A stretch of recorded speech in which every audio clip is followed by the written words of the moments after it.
Wait, what?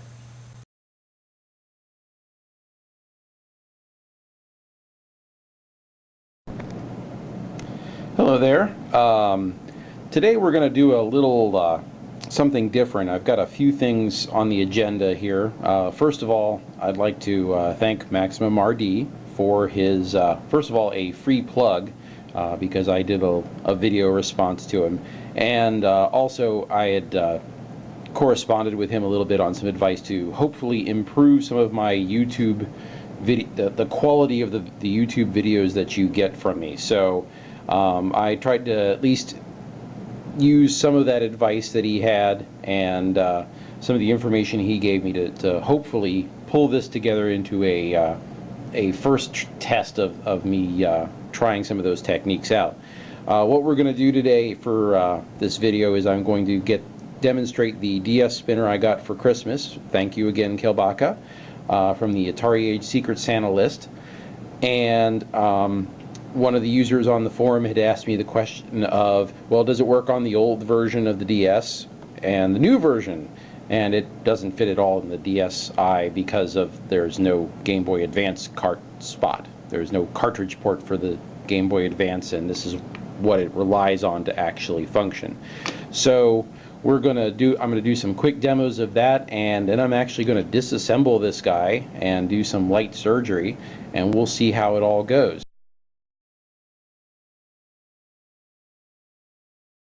On this one I'm going to do Space Invaders Extreme 2, and I'm also going to do the Arkanoid for the Nintendo DS and show those off just quickly. So I'm just going to play for about a minute, and that's it. And I'm not going to have the upper screen present because I want you to be able to see me shooting at things, not the upper part of the screen, which isn't nearly as exciting. So we'll just roll with it. So there I am at the very bottom, and I'm taking pot shots at the computer.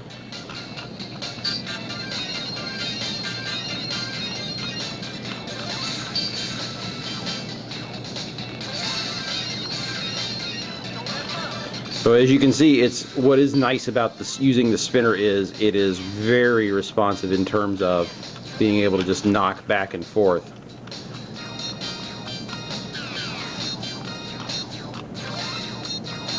So you can get the maximum of your Twitch gaming going on here.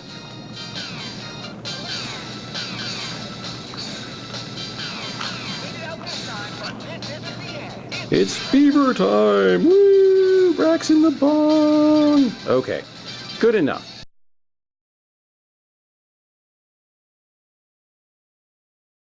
Alright, now we're going to set up the original Nintendo DS FAT, as they called it. And we're going to run Arkanoid with the same paddle. And as you can see, there's no gap here between where it's actually inserted into the cartridge slot versus the system. So, you know, and if you go back to the footage of the DS Lite, there's actually a little piece of there's essentially a gap where the cartridge actually has to be longer so it fits properly in this system versus the Lite. So, which also means that Game Boy Advance cartridges stick out a little bit. Whatever. So we're going to do Arkanoid on this one. And again, just going to use the spinner to kick this off, and I'm just going to play for a couple of minutes, and it says, hey, I found a paddle controller. It's really kind of a shame they only did a handful of these games, so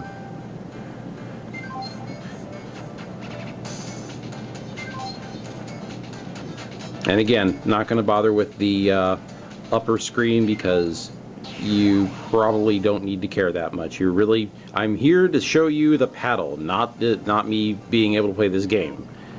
So as you can see, works fairly well,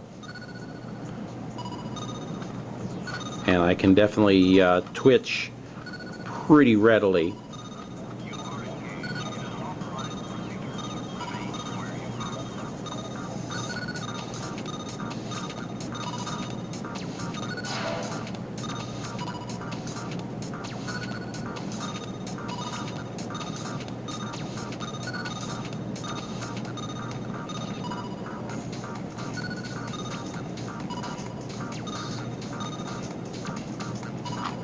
Oh.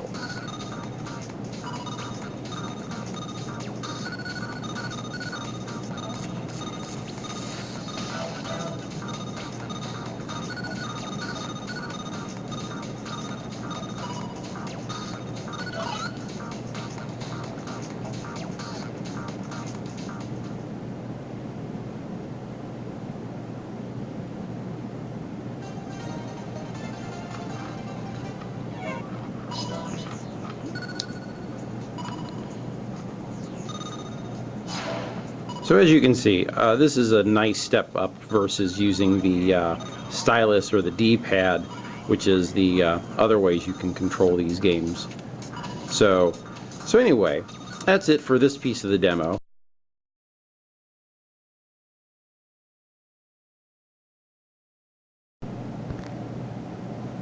Alright, now that we've kind of demonstrated how this unit works, at least how it behaves in terms of being, you know, how you would actually play games with it, I thought it'd be fun to, of course, do the one thing that I love to do, which is take things apart unnecessarily. So I did a little pre-research before I took this apart on camera. So as you can see, this is made by Taito, made in China, of course, because everything is made in China.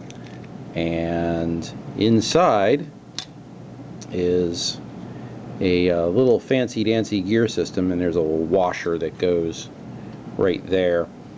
So the gear system is actually kind of the neatest part to me, and it gives it the actual feel that you're running a spinner versus actually having it directly driving the optical encoder. As you can see, if I turn it very slowly, the encoder moves pretty quick, and that's just the gearing. And of course, if I spin it, it really starts to haul. And it also gives it that level of inertia, so I can kind of hit it and it'll keep spinning. I also did a quick checkup on some of the chips on this thing because I was kind of curious. I mean, I initially saw these and went, oh, well, what are they? And didn't think much of it. And then I went back and actually did at least some cursory research. The interesting one in this is this big guy here, relatively speaking. This is a CPLD, which is a programmable logic device made by Lattice Semiconductor. It is an LC4032V. Honestly, the datasheet is way over my head. I'm not into programmable logic devices or FPGAs, and so a lot of the material just I didn't get it. I just kind of saw it, acknowledged it, and did a smile and nod and called it a day. Has something called 32 macro cells. I think it's some kind of, I guess, cluster of logic gates. I'm not sure how it works, to be perfectly honest. But anyway, you can at least look up the datasheet yourself on Lattice's website. This other guy is actually just a low voltage Schmitt trigger. So it is a 74 LV14 made by Texas Instruments. And that one took me a little bit because I was getting confuzzled by the date codes because it just says LV14 and I was going, oh, what's the rest of this? And I thought it was... Anyway, after a little bit of intense staring, that's pretty much it there. And I'll lift the board up carefully, and as you can see, there's little connectors to, give it proper grounding to the rest of the circuit, and the encoders also lift out if you're very careful. So yeah, that's it. It's a pretty simple device overall, and of course actually explaining how they actually did the rest of the work is going to be pretty much hidden because of the Lattice device. That much I was able to figure out because they actually do have essentially intellectual property locks in place, so you can't just take one of these things off of a board, put it into a reader, and figure out what they did. It's, you know, they effectively encrypt their work after they're done, or at least they have the option to, and I'm going to bet that they weren't lazy and did that. So anyway, hopefully this was a little bit informative and kind of interesting, and showing off the spinner I got for Christmas. Again, thank you for that. And that's it. Thank It's beaver time! Woo! Braxton the Bong!